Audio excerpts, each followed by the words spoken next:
the Sente Arvina has a bottom mounted power supply, and you can orient the intake fan downwards since there are ventilation holes underneath. And then you can secure with screws at the back. Installing 3.5-inch drives inside the Sente Arvina is very easy since the entire hard drive cage is removable.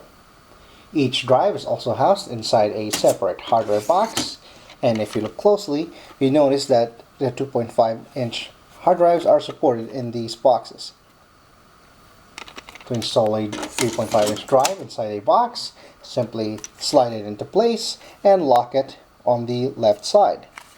It might take a little bit of effort depending on the size of the drive you're putting in. And just slide it back inside the cage and return the entire cage into the Sente Arvina. To install optical drive in your Sente Arvina, you have to first take out the entire front panel, and there are some that are covered with a metal plate, and although the metal plate can be removed, they can be put back using screws, locking them on each side.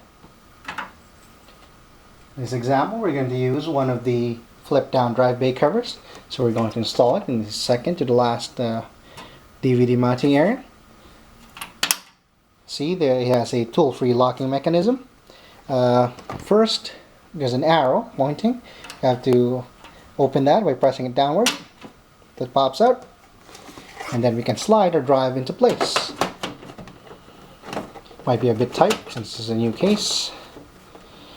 Push it until the mounting holes align, and then push the ODD lock in place.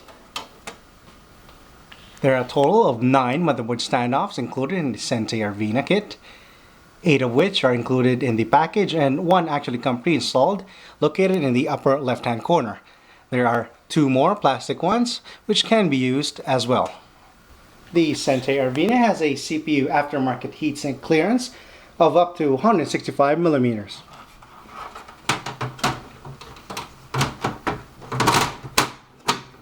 Before you can install a video card on the Sente Arvina, make sure to knock out the expansion slot covers that are appropriate to match your expansion slot that you're going to install a video card in.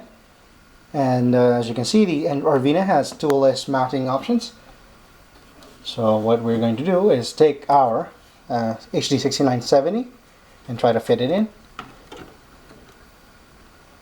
Being a full tower case, as you can see, the Arvina has plenty of room to work with.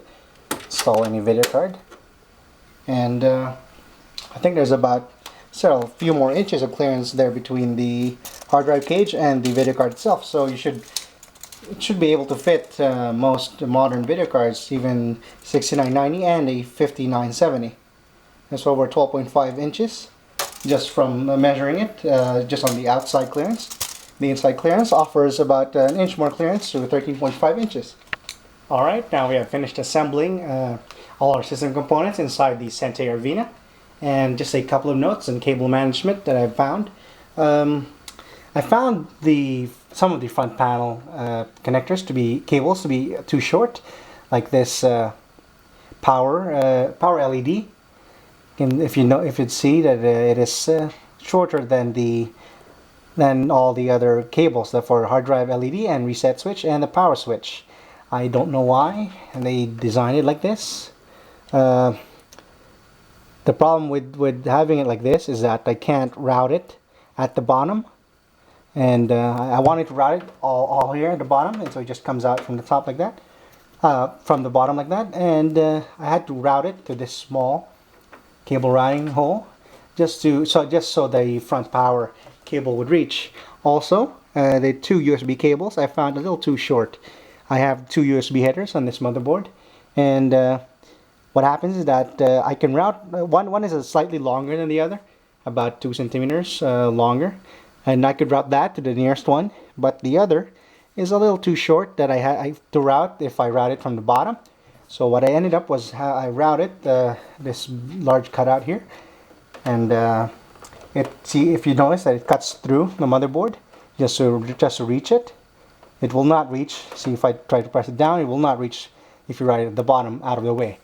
And those are just little things. It's not too bad. Although I hoped it would have been a little bit longer. That would have been a lot more convenient.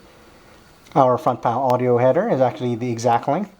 It reaches that corner. I'll show you when you look at the other side of this Sente Arena, the back of the motherboard tray. I'll show you what it looks like, how I manage that cable there. And also, things I like, that upper left hand corner, that cable routing hole in that area is very convenient. And as you can see, there's a lot of space here to work with, and you can easily maneuver there and plug that in, no problem. And I like having a dedicated routing hole for that cable, because what usually happens is that case manufacturers forget that, and you're forced to route a cable in the middle and on top of your motherboard. So that's very convenient. And of course, yeah, put back this VGA cooling. It's two 80mm fans. As you can see, even though there's a cable there, it doesn't get in the way at all. The fan only goes up to here, so I can close that without any problems. Now let's flip to the other side and look at how our cable management area looks like from there. So this is what our right side panel looks like. It's very convenient that Sente included these reusable cable ties.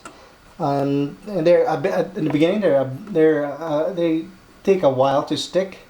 So just apply pressure and just wet them a bit, and then apply a little bit of pressure. It stays there. Earlier I couldn't get it to stay, but now it looks pretty solid after a few minutes of forcing it there. And if you notice, one of the best things I'd liked in the Sente is that it has a fan controller with different zones on the top panel. So that means out of the factory it comes with all the fans that are pre-installed are actually routed and connected already to a single power connector. That makes it very convenient. You can see that they're all labeled right there: fan 1, fan 2, fan 4. So even if you don't like the way Sente did it, it's easy to do it yourself. But I'm not going to touch it. It's perfect already. It's right there. It's very convenient. And like I mentioned, the front panel audio cable is just the exact same length. Most people forget that that their case might have a routing area right there in the corner, just behind the power supply. There's enough space to route your front panel audio cable there. Otherwise, it'll be too short, and you have to cut through the system component. And I'd prefer not to do that. So that's very convenient that it's long enough to reach that area.